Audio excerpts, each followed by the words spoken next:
इन साथियों, अभी हम लोग उपस्थित हैं एग्जाम टूर चैनल पर और आपसे बता दें सभी अभ्यर्थी ध्यानपूर्वक देखेंगे। क्या विवाद था बीपीएससी और शिक्षा विभाग को लेकर, ये बहुत महत्वपूर्ण है। तो जो भी अभ्यर्थी ये टेंशन में थे, कल भी बताया गया था कि आपके पास कोई समस्या है तो आप बीपीएससी या शिक्षा विभाग जाकर आप अपनी समस्या का समाधान करा लें। किसी भी प्रकार का कोई दिक्कत नहीं है, सभी भी आप में। ये देखिए विवाद क्या था, थोड़ा सा देखेंगे। यह था विवाद, राज्य में स्कूल शिक्षकों के नियुक्ति के लिए आयोग द्वारा ली गई परीक्षा का परिणाम आने के पहले अभ्यर्थियों के प्रमाण पत्रों के सत्यापन कार्य कराया जा रहा है।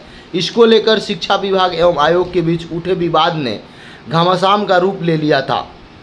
प्रमाण पत्रों के सत्यापन कार्य से बिहार शिक्षा सेवा के अधिकारियों, शिक्षा विभाग के शिक्षकों तथा कर्मचारियों को मुक्त करने के लिए शिक्षा विभाग ने आयोग को पत्र दिया।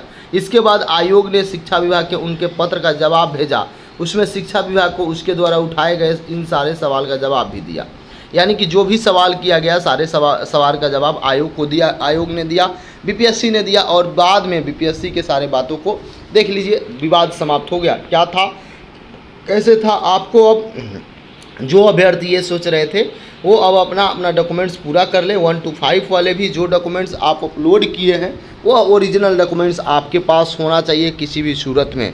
यदि किसी प्रकार का कोई समस्या हुआ है तो भी आपको यदि लगेगा तो उसके लिए आप कोर्ट से एफिडेविट तैयार कर सकते हैं। यदि अभ्यर्थी को लगे कि कोई पार्शियली वेरिफिकेशन क्या है तो उसमें कोई दिक्कत नहीं है, आपका रिजल्ट पर कोई प्रभाव नहीं डालेगा। इस बात को आप जानते हैं, सभी के द्वारा बताया गया है। फिर भी यदि आपको लगे कोई डाउट है तो भी आप जाकर बीपीएससी आयोग और शिक्षा विभाग में संपर्क कर सकते हैं। यहाँ पे देखिए, राज्य ब्यूरो द्वारा पटना, राज्य में 1,78,000 से ज़्यादा शिक्षकों की नियुक्ति नवंबर तक होनी है। इसके लिए अभ्यर्थियों के प्रमाण पत्रों के सत्यापन कार्य चल रहा है, जिसमें शिक्षकों व कर्मचारियों को लगाया गया है। इससे मामले में मुख्यमंत्री नीतीश कुमार ने हस्तक्षेप के बाद अब शिक्षा विभाग और बिहार लोक सेवा आयोग यानी बीपीएससी के बीच जारी विवाद पर विराम लग गया। सोमवार को मुख्यमंत्री ने एक अड़े मार्ग में शिक्षा विभाग के अपर मुख्य सचिव के पाठक और मुख्य सचिव आमिर सुबहानी को बुलाकर जानकारी ली और आवश्यक दिशा निर्देश दिए। इसलिए विभाग और आयोग के बीच जारी पत्राचार थमने के आसार हैं। यानी कि लगातार जिस तरीक़ा से शिक्षा विभाग के पत्र आ रहा था कि यहाँ से ये चले जाएंगे, जिस तरीक़ा से बीपीएससी के द्वारा उसका जवाब दिया जा रहा था, उन सारे विवाद अब थम जाएंगे। क्योंकि एक अड़े मार्ग में दोनों को बुलाकर इस प्रकार की जानकारी दी गई, समझाया गया शिक्षा विभाग के अधिकारियों को। यहाँ पे देखिएगा, हालांकि मुख्यमंत्री के साथ दोनों अफसरों की बैठक का विषय क्या था इसकी आधिकारिक जानकारी नहीं दी गई, लेकिन सूत्रों से मिली जानकारी के मुताबिक मुख्यमंत्री द्वारा बिहार लोक सेवा आयोग और शिक्षा विभाग के बीच विवाद के वजह की जानकारी ली गई। इस मामले में मुख्यमंत्री नीतीश कुमार ने हस्तक्षेप के बाद यह तय माना जा रहा है कि इस विवाद पर अब कोई विवाद नहीं होगा। मुख्यमंत्री नीतीश कुमार से मिलने के बाद अवर मुख्य सचिव के पाठक एक अड़े मार्ग से सीधे शिक्षा विभाग पहुंचे। हालांकि इस बैठक के पहले भी मुख्यमंत्री नीतीश कुमार ने जनता दरबार में शिक्षा विभाग के अपर मुख्य सचिव के पाठक पर वहां उनके साथ थे। जनता दरबार में शिक्षा मंत्री प्रोफेसर चंद्रशेखर भी मौजूद थे। यानी कि देख सकते हैं आज के ये पेपर में दिया गया है। और एक बात बता दें, बहुत सारे अभ्यर्थी का ये है कि रिजल्ट कब तक आएगा, रिजल्ट को लेकर क्या होगा। तो आपसे मैं बता दूं, आप अस्वस्थ रहें, बहुत जल्द आपका रिजल्ट दिया जाएगा। जिस तरीक़ा से काम युद्ध स्तर पर चल रहा है, वो वेरिफिकेशन का काम हो या आपके कॉपी जांच करने का काम हो या आंसर का काम हो, सभी काम लगातार चल रहे हैं।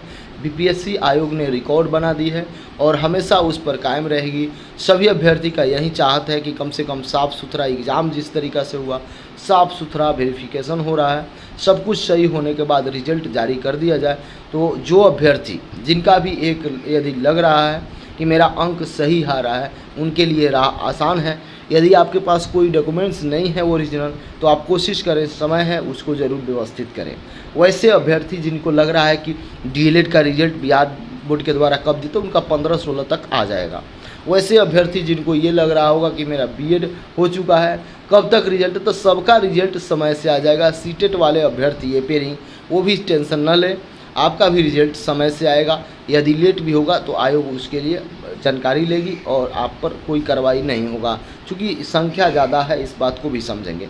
तो अभ्यर्थी अब अपने कामों में लगे, इस पर विशेष चिंतन मनन न करें। यदि किसी को कोई विशेष दिक्कत है तो एग्जाम टूर चैनल से आप जवाब कर सकते हैं अपने सवाल का। यदि आपको लगे कोई सुझाव देना तो एग्जाम टूर को ज़रूर सुझाव दें। जय हिंद।